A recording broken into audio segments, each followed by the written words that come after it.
Welcome back. We're starting with some news that is coming in from the Union Territory of Jammu and Kashmir. This is a mega CNN News 18 exclusive. Top government sources are claiming that the Union government is all set as far as conducting elections to Jammu and Kashmir are concerned. The announcement, as per government officials, could be soon. The Union government wants the democratic process to take shape and is satisfied with the progress in the state post Article 370 abrogation.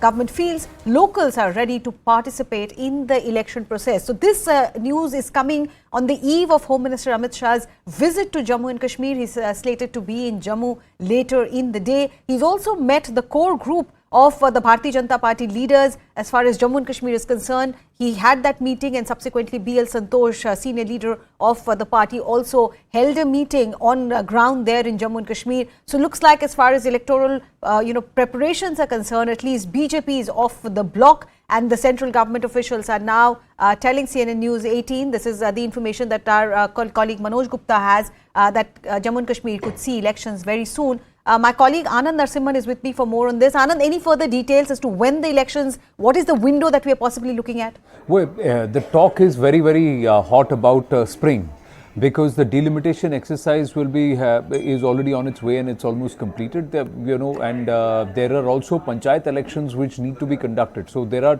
at multiple levels. What kind of elections will they happen simultaneously over a period of say about 60 to 90 days? Will it all culminate? Now, those are modalities which have to be seen. But yes, Jammu and Kashmir, the Union Territory, will see elections very soon, and perhaps elections to the Assembly.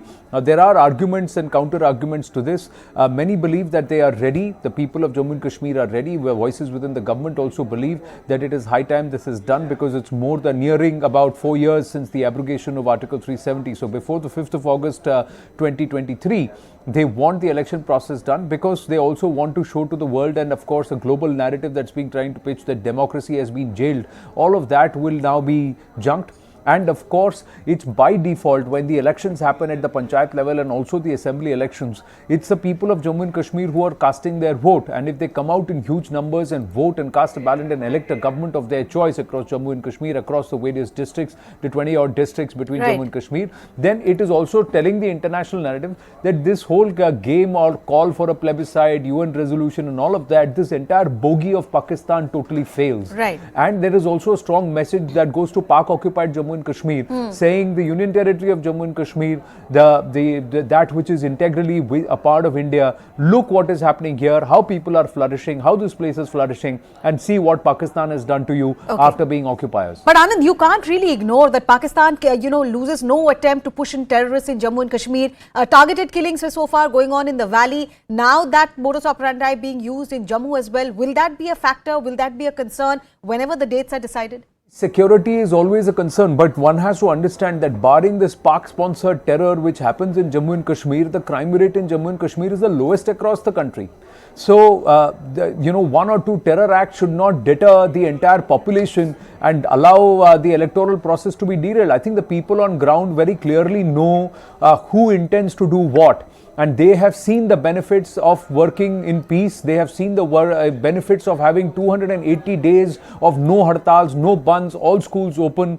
Yes, there are incidences which happen which create a little bit of a flutter and worry. But largely people understand that this is an act of desperation. The number of attacks have come down. The total number of commanders that have been neutralized, 53 or 57 out of the 186 were all commanders of various tanzeems. So these tanzeems are also now headless. And more people are realizing that the more there is work, flourishing and opportunity to earn, opportunity to get a life of respect and sensibility, people will opt for that. And that's something which the government believes the people of Jammu and Kashmir now have to choose. See, the moment you give the power to the people and say that, listen, we want the elections to be conducted for you, you have to decide whether you want it or not, you would see the support for these elements also coming down, the humant going up, and of course the neutralization of such terrorist elements being sent across from Pakistan also going down. And then of course, if there is an escalation that happens of infiltration and terror acts, it again highlights the fact that Pakistan is the epicenter of terror and Pakistan is the one at fault,